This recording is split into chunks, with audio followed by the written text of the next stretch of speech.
Nasa ospital na ang lalaking nag-amok sa Iloilo International Airport matapos mabistong may kutsilyo. Tinakasan niya ang screening, lumapit sa mga pasahero at inundayan ng patalim ang mga pulis.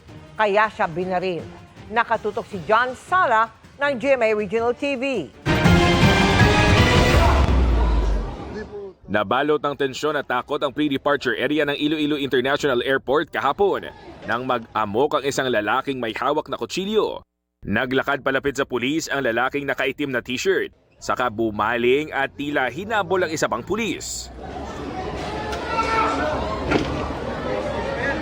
Hanggang umalingaw-ngaw ang isang putok ng baril.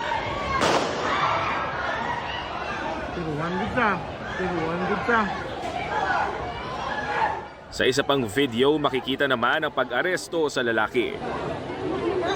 Ayon sa Iloilo Police Provincial Office, na-detect sa x-ray ng paliparan ng patalim sa bag ng sospek.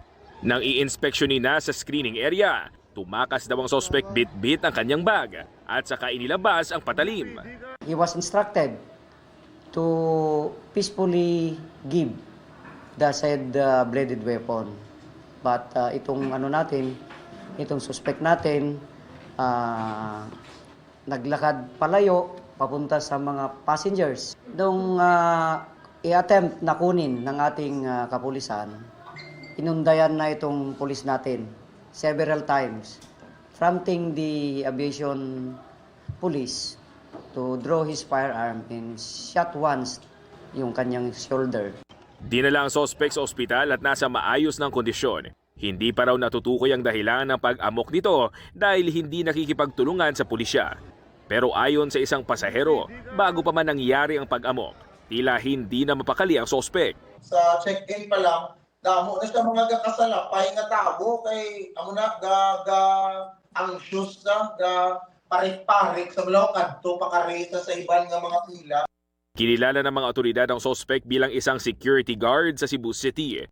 Kwento raw ng kapatid nito sa mga pulis, nasaksak na noon ang lalaki sa Cagayan de Oro. Since that time, sir, is nagdadala na daw ito ng kwanser pang depensa ng sarili niya, yung kutsilyo. Nag-usap-usap sila ng kapatid niya po, sir, is na-transfer na po daw siya sa Iloilo. Dahil sa insidente, pinag-aaralan ng Civil Aviation Authority of the Philippines na ibalik ang initial screening sa main entrance ng airport. We will have to meet and try to evaluate mga risk assessment again and for whatever is good.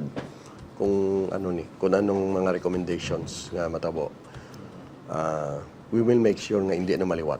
Iniimbestigahan na rin ng PNP ang di pinangalanang pulis na bumaril sa lalaki dahil sa pagpapaputok sa gitna ng maraming tao. Magkakaroon ng moto proprio ang ating Internal Affairs Service. So, it's not me to determine if may na-violate yung pulis natin.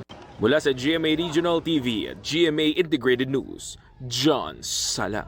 Nakatutok 24 oras.